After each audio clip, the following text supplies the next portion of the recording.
16세기 영국의 철학자 프랜시스 베이컨이라고 하는 사람은 인간을 세 가지 곤충에 비유하였습니다. 첫 번째로는 거미와 같은 인간입니다. 남에게 해를 주고 백해무익한 사람이고요. 다음은 개미와 같은 인간인데 남에게 피해를 주지 않지만 자기만을 위해서 사는 사람입니다. 마지막으로는 꿀벌과 같은 인생인데 열심히 일해서 자기도 살고 남도 살리는 사람입니다. 여러분들은 어떤 사람이 되기를 원하세요? 다들 꿀벌과 같은 인생을 살기를 원하실 줄로 압니다. 하나님께서는 나도 살고 너도 살고 모두가 사는 보배로운 사람이 되기를 원하십니다. 예수님이 그 모본이시겠죠. 고린도 교회에서는 사도 바울의 상황은 상당히 어려웠습니다. 사도 바울은 고린도 교회에서 심각한 공격을 받고 있었는데 거짓 교사들이 침투해서 교회를 장악하고 바울을 공격하는 상황이었거든요. 그러면서 바울을 공격하는데 고린도 교회는 바울이 개척한 교회거든요. 그럼에도 불구하고 바울의 어떤 영적인 권위, 사도적인 권위를 무너뜨리려고 하고 있는 모습을 보게 되어집니다. 그러면서 사도로서 자질이 부족하다, 능력이 부족하다, 바울은 영 말솜씨가 없다, 시원치가 않다라고 하는 내용 등으로 바울을 공격하고 있었습니다. 부족한 우리 인생을 하나님께서 사용하고 계십니다. 첫 번째로는 질그릇과 같은 사람, 질그릇과 같은 인생입니다. 사도 바울은 자신을 질그릇에 비유합니다. 질그릇은 원어로 진흙을 구워서 만든 그릇을 말합니다.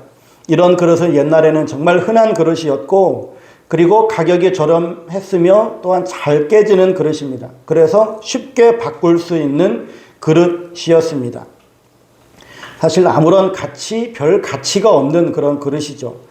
이 질그릇은 일상생활에서 하찮은 목적으로 많이 쓰였는데 고대 시대에는 쓰레기를 이 질그릇에 담아서 보관하기도 했고 심지어는 사람의 배설물을 담아서 처리하는 데 쓰기도 하였습니다. 그런데 질그릇도 가치가 있을 때가 있거든요. 그 안에 무엇이 담겨져 있느냐라고 하는 것이 관건입니다. 오늘 본문처럼 보배를 질그릇에 담으면 그 질그릇은 가치가 달라집니다. 하나님께서 사용하셨던 그의 종들, 그들 많은 질그릇 가운데에 사도 바울도 한 명일 테지요. 하나님께서 쓰시는 사람들을 보면은 그 기준은 사람의 역량, 그리고 성취하는 내용들, 그리고 그의 능력, 이러한 것들을 보시고 하나님께서 쓰시는 것이 아니더라라고 하는 것을 우리는 성경을 통해서 봅니다. 우리가 믿음의 조상이라고 하는 아브라함도 보면은 이해하기 어려운 부분이 있어요. 보면은 자기 아내를 자기 누이라고 속이고 다녀요. 근데 이런 모습들도 보여지고, 모세라고 하는 사람은 참 성격이 불같은 것 같아요. 사람을 죽이기까지 하는 그런 사람입니다. 또 언변도 뛰어나지 못했던 것 같아요. 그래서 하나님께서 이 모세를 부를 때에 나는 본래 말을 잘하지 못하는 자니이다. 나는 입이 뻣뻣하고 혀가 둔한 자니이다. 라고 말할 정도였습니다.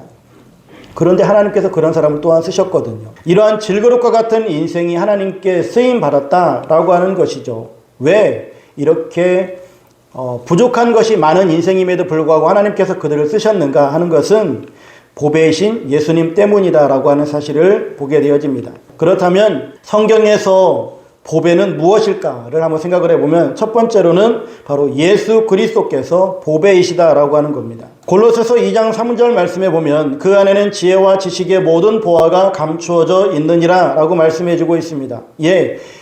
예수 그리스도 그 자체가 우리 성도들에게 보배이십니다. 이 세상 어떤 보배와도 바꿀 수 없는 보배이시다라고 하는 것이죠. 그러므로 예수님을 주로 믿는 사람들은 보배를 품은 사람들이 되어지는 것이죠. 예수님을 통해서 우리는 의를 얻고 영생을 얻고 성령을 받게 되어지고 천국 기업을 얻게 되어집니다. 잠언 4장 8절에서도 그래서 그를 높이라 그리하면 그가 너를 높이 들리라 만일 그를 품으면 그가 너를 영화롭게 하리라 하나님께서는 약속해 주고 계십니다. 우리가 조금 아까 찬송을 불렀는데 찬송가 94장 주 예수보다 더 귀한 것은 없네 라고 하는 찬송이 있죠. 그 가사에 보면 주 예수보다 더 귀한 것은 없네. 이 세상 부귀와 바꿀 수 없네. 명예와 바꿀 수 없네. 행복과 바꿀 수 없네 라고 우리 찬송을 부릅니다. 우리는 이렇게 고백합니다. 그런데 정말 이 고백이 우리의 진실한 고백이냐 이거죠. 정말로 우리가 기도할 때 이러한 기도를 하고 있느냐라고 하는 것이죠. 예수님만 계시면 나는 이 세상 부귀와 명예와 행복이 필요 없습니다. 오직 주님만 계시면 됩니다. 주님이 다입니다. 주님으로 충분합니다 라고 고백하며 살 수 있겠느냐라고 하는 것이죠. 하지만 많은 성도들의 기도는 이 찬송의 가사와 같지 않아요. 많은 사람들은 주 예수를 믿은 후에 내가 부자가 되었습니다. 주 예수를 믿은 후에 내가 이렇게 승진이 되었습니다. 주 예수를 믿은 후에 내가 이렇게 풍요로워졌습니다. 이런 것들을 기도하고 있지 않나요? 우리는 정말로 예수밖에는 없습니다. 예수님이 나의 전부이십니다라고 고백해야 됨에도 불구하고 예수님이 나의 전부가 아닌 세상 것, 세상에 있는 사람들이 추구하는 그 가치를 우리가 또한 더불어 추구하고 있지는 않는가 하는 겁니다. 우리가 진정 이 찬송의 가사와 같이 고백할 수 있는 그 사람이 진정 예수 그리스도를 가슴에 품은 사람, 보배이신 예수님을 품은 사람이라 할 수 있을 것입니다. 두 번째로는 무엇이 보배인가? 그것은 우리가 받은 직분이 보배이다라고 하는 겁니다. 바울은 복음을 전파하는 자신의 사도 직분이 매우 영광스러운 것이라고 말합니다. 고린도후서 3장 8절에도 보면 하물며 영의 직분은 더욱 영광이 있지 아니하겠느냐라고 말하고 있습니다.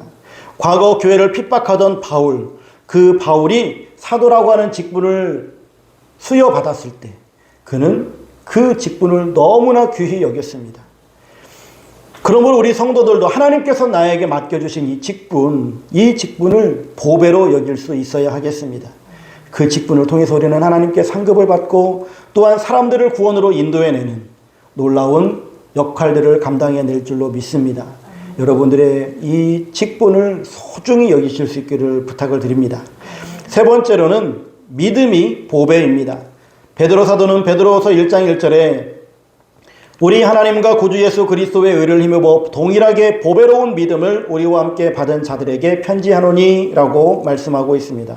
여러분, 믿음은 죄인들로 하여금 의인으로 만듭니다. 영생 구원을 얻도록 합니다. 악한 자를 선한 자로 변화시켜 주고요. 그리고 쾌락과 향락을 따르던 사람들에게 바로 영혼을 사모하고 영생을 바라보게 하십니다. 이것이 바로 믿음의 능력이죠. 이 믿음이 또한 우리에게 보배임을 성경이 말씀해 주고 있습니다. 그렇다면 이러한 보배를 가지고 있는 사람들은 어떻게 되어지는가라고 하는 건데 오늘 보면 8절, 9절, 14절에 말씀합니다. 네, 우겨쌈을 당하고 답답한 일을 당하고 박해를 받아도 거꾸로 땜을 당하여도 보배를 가진 사람들은 이 모든 것을 이긴다. 하나님께서 이기게 하신다라고 약속해 주고 있습니다. 그렇습니다. 바울은 고난을 당하지만 하나님께서 이기게 하셨고 죽는다 해도 하나님이 다시 일으켜 영생 부활에 들어가게 하실 줄로 믿고 확신했기 때문에 모든 고난들을 감내하면서 복음 사역을 감당하였던 것입니다. 이렇듯 최후 승리가 보장되어져 있는 이러한 믿음에 대한 확신을 가지고 나아갈 때에 어떠한 고난도 능히 이겨낼 수 있는 원동력이 되어질 줄로 믿습니다. 이 보배를 가진 바울이 아니라 이제 나를 봐야죠. 보배를 가진 나의 자세는 어떠해야 될까라고 하는 겁니다. 우리는 질그릇같이 약하고 천하고 그리고 별 쓸모없는 그런 존재일런지도 모릅니다. 그러나 우리에게는 세상 사람들이 알지도 못하고 가지지도 않은 보배를 가지고 있습니다. 하나님께서 나에게 맡겨주신 직분, 하나님께서 우리들에게 은혜를 주신 믿음, 또한 하나님께서 이 땅에 보내주신 그리스도이신 예수 그리스도를 우리는 모시고 있습니다. 그래서 우리는 귀한 존재입니다. 우리 자체가 귀해서가 아니라 우리가 가진 것이 귀해서 함께 귀하게 되어졌다라고 하는 것이죠. 그러므로 우리는 우리가 가진 이 보배를 귀중히 여기고 힘쓰고 수고해야 될 것이 있는데 믿음에는 순종이 필수적인 것처럼 보배이신 예수님을 가진 우리들이 정말로 힘써야 될 것이 무엇이냐면 바로 유용성이 있어야 되겠다라고 하는 겁니다. 바로 하나님이 쓰시기에 편해야 된다라고 하는 겁니다. 하나님이 쓰시기에 불편하면 안 된다라고 하는 것이죠. 하나님이 볼 때 정말로 신뢰할 만한 사람. 그래, 내가 너에게 이 일을 맡기면 너는 반드시 해낼 거야. 네 능력이 많아서가 아니라 내가 일할 때 너는 순종할 거야. 내가 너에게 능력을 줄 때 너는 교만하지 아니하고 하나님을 의지하면서 일할 거야. 라고 하면서 하나님께서 믿고 맡길 만한 이러한 유용성이 우리들에게 있어야 할 것입니다.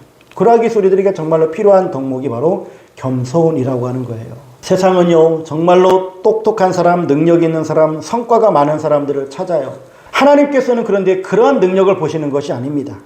하나님께서는 세상에서 중요하게 여기는 사람들을 부르시는 것이 아니에요. 정말 하나님께서 세상적 가치를 가지고 이 땅에 오셨다면 예수님께서 제자들을 부르실 때에도 장군이나 아니면 박사들이나 정말로 거룩한 사람들이나 아니면 능력 있는 사람들을 부르셨겠죠.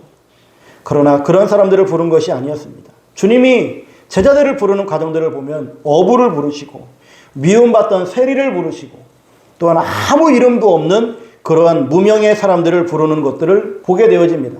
왜냐하면 하나님의 일은 하나님이 하시기 때문에 그러합니다.